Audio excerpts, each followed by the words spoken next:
ലോക്സഭാ തെരഞ്ഞെടുപ്പിന് മുന്നോടിയായി രാജ്യത്തെ യുവാക്കളെ വരുതിയിലാക്കുക എന്ന ലക്ഷ്യത്തോടെ മുന്നോട്ടു പോവുകയാണ് കോൺഗ്രസ്.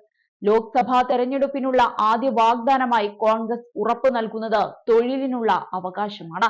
കൂടാതെ പരീക്ഷകളിലെ പേപ്പർ ചോർച്ചയ്ക്ക് ഉത്തരവാദികളായവർക്കെതിരെ കർശനമായ നടപടിയുണ്ടാകുമെന്നും കോൺഗ്രസ് പറയുന്നുണ്ട്. കോൺഗ്രസ് അധ്യക്ഷൻ മല്ലികാർജുൻ ഖാർഗെയും മുൻ പാർട്ടി അധ്യക്ഷൻ രാഹുൽ ഗാന്ധിയും പങ്കെടുക്കുന്ന മധ്യപ്രദേശിലെ ബദാനവാറിൽ നടക്കുന്ന പൊതുറാലിയിൽ പാർട്ടി ഉന്നത നേതൃത്വം തൊഴിൽ അവകാശം സംബന്ധിച്ച പ്രഖ്യാപനം നടത്തിയേക്കുമെന്നാണ് പ്രതീക്ഷിക്കുന്നത്. കോൺഗ്രസ് വർക്കിംഗ് കമ്മിറ്റിയുടെ അംഗീകാരം ലഭിച്ചാൽ ഉടൻ തന്നെ അന്തിമ രൂപം പ്രാപിച്ചേക്കാവുന്ന കോൺഗ്രസ് പ്രകടന പത്രികയുടെ ഭാഗമായിരിക്കും ഈ വാഗ്ദാനങ്ങളെന്നാണ് പാർട്ടിയിലെ ഉന്നത വൃത്തങ്ങളെ ഉദ്ധരിച്ചുള്ള റിപ്പോർട്ട്. പ്രകടന പത്രികയിൽ രാജ്യത്ത് പേപ്പർ ചോർച്ചയ്ക്ക് ഉത്തരവാദികളായവർക്കെതിരെ കർശനമായ നിയമവും ശിക്ഷയും ഉറപ്പുവരുത്തുമെന്നതിന് പുറമെ സർക്കാർ നിയമനങ്ങളിൽ സുതാര്യത കൊണ്ടുവരാനുള്ള നടപടികളും കോൺഗ്രസ് ഉറപ്പുവരുത്തും.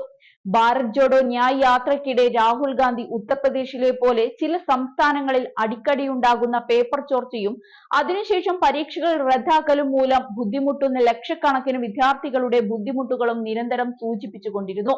ഭാരത് ജോഡോ ന്യായ് യാത്രയിൽ കോൺഗ്രസ് വാഗ്ദാനം ചെയ്ത 5 ന്യായ, അതായത് നീതിയുടെ 5 തൂണുകൾ ആയിരിക്കും പ്രകടന പത്രികയുടെ ഊന്നൽ എന്നാണ് സൂചന.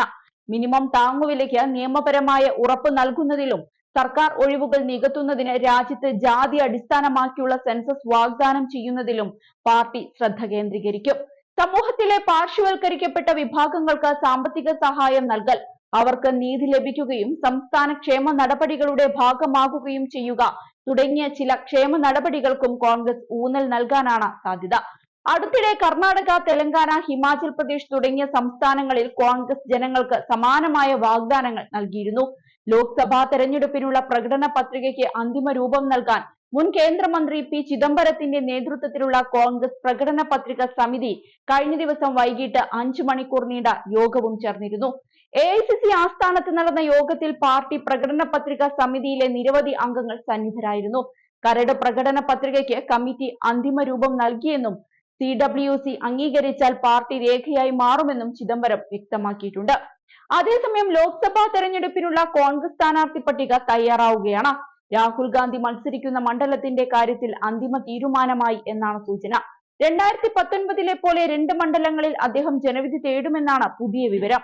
ഉത്തർപ്രദേശിലെ അമേഠി, കേരളത്തിലെ വയനാട് എന്നീ മണ്ഡലങ്ങളിൽ അദ്ദേഹം മത്സരിക്കുമെന്നാണ് NDTV റിപ്പോർട്ട് ചെയ്തത്.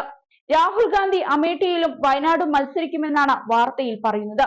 2019 BJP നേതാവ് സ്മൃതി ഇറാനിയോട് രാഹുൽ പരാജയപ്പെട്ട മണ്ഡലമാണ് അമേഠി.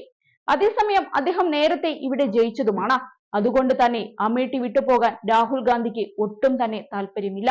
ഇത്തവണ SP യുടെ പിന്തുണയോടെയാണ് കോൺഗ്രസ് UP യിൽ മത്സരിക്കുന്നത്.